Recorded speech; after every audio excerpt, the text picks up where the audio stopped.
Today, we're diving into a major geopolitical event that is absolutely sending shockwaves around the planet. We're going to break down exactly what we know about the recent U.S. intervention in Venezuela. So let's get right into it. Okay, so picture this. The date is January 24th, 2026. The place? Caracas, the capital of Venezuela. And what's happening is a full-blown U.S. military operation right in the heart of the city. And this operation, it has a name: Operation Southern Spear. So what exactly is it? And what are the immediate consequences we're seeing from this incredibly dramatic move?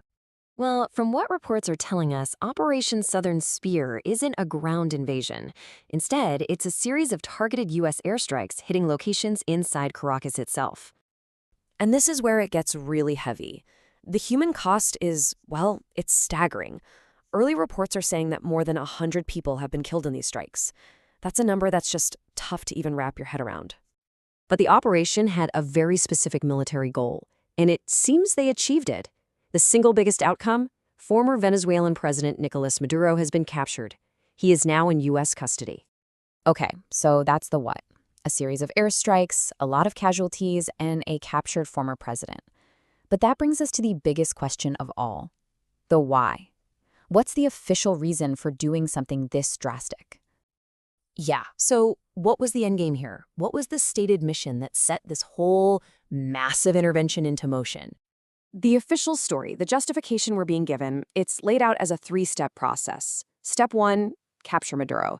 Step 2, fly him directly to New York. And Step 3, put him on trial to face some very serious drug and weapons charges. Now, it's really important to point out that these aren't new charges. They've been on the books for years. And the U.S. is framing this as a law enforcement action, not an attempt at regime change. That's a critical distinction they're making. Now, it's so easy to get tunnel vision on a story this big, but we've got to remember, this did not happen in a vacuum. Let's zoom out for a second and just look at what else was happening around the world on this exact same day. So while all eyes are suddenly on Venezuela, there's a deadly landslide in Indonesia with dozens missing. You've got severe storms and flooding causing states of emergency in both New Zealand and parts of the U.S. Oh, and at the very same time, many of the world's most powerful leaders are all gathered in Davos, Switzerland, talking about global economic stability. It makes you wonder, is all this chaos just a coincidence, or is it the perfect cover for such a bold move? Either way, it just shows you how fast things can spin out of control. Okay, so with everything going on, let's just cut through all the noise for a second. Let's distill this down to the core facts, what we actually know for sure based on the reports we have right now. So here's the bottom line. A U.S. military operation resulted in over 100 deaths.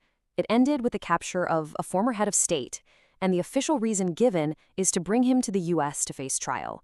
That's the stark reality of the situation, and its implications are just massive.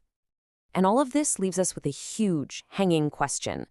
When one nation just goes in and captures the leader of another, what happens next? The U.S. may have accomplished its stated goal, but this sets an unbelievable precedent. The fallout from this is really just getting started. What does this mean for international law, for the global balance of power? The entire world is watching, and frankly, the answers to these questions are going to shape politics for years to come.